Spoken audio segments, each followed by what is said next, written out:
এজন ৰজা আছিল এখন ৰাজ্যত।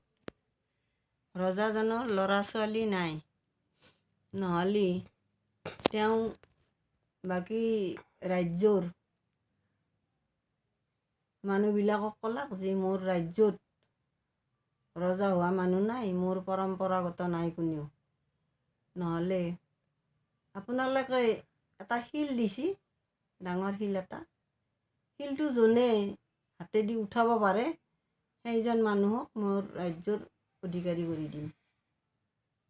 তেতিয়াই বাহুবলী কেইজনমানে ক'লাক যে আমি পাৰিম প্ৰভু, পাৰিবাতে হ'ব, উঠাবা।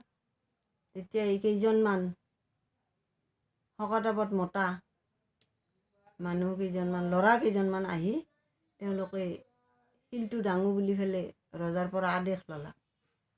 ৰজাৰ পৰা আদেশ লৈ ক'লাক যে প্ৰভু আমি উঠাম। তাৰপিছত এনেকৈ বহুত কেইজন আহিছিল বাহুবলী, আহি পেলাই শিলটো উঠাব নোৱাৰে। মানে তান্তে ক'লাক যে আমি শিল এটা উঠাব নোৱাৰিম না, পাৰিম, আমি ৰাজ্য ল'ব লাগিবই, শিলটো উঠাম। তাৰ অহংকাৰ হ'ল তাহাঁতৰ, পাৰিম বুলি পেলাই।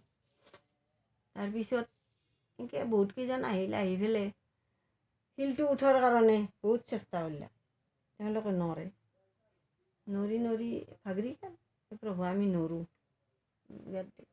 একজন ক্ষীণ ল'ৰা এটা আহি পেলাই, ক্ষীণ ল'ৰাটো ক'লে যে প্ৰভু মই পাৰিমনে চাব একবাৰ।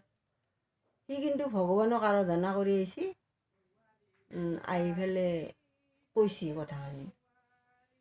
তাৰপাছত কৈছে এই মস্ত বাহুবলী কেইটাই পৰা নাই, এই ল'ৰাটোৱে পাৰিব না, তে উঠোৱা তুমি। তেতিয়া কৈছে মোৰ লগত কিন্তু একজন আছে প্ৰভু, তোমাৰ লগত থাকিলেও তুমি অকলে উঠাব লাগিব, অকলে উঠাম কিন্তু মোৰ লগত একজন থাকিব আৰু, সেনেকৈ ক'লাক।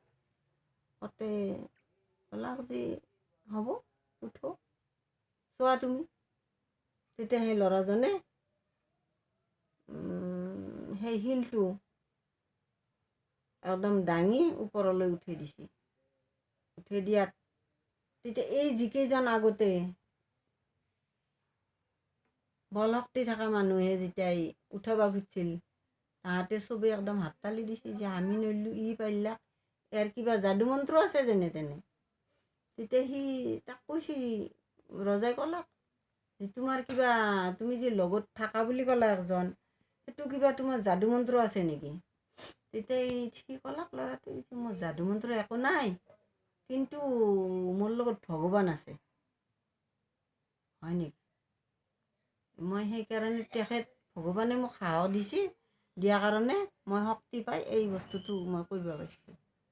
তেতিয়া ৰজাই কৈছে যি অহংকাৰৰ পতন, ভগৱানক ভাবি যোনি সাৰথি কৰি যোনি লগ লৈ পেলাই এই কামটো কৰে, এই ভগৱানে সহায় কৰে।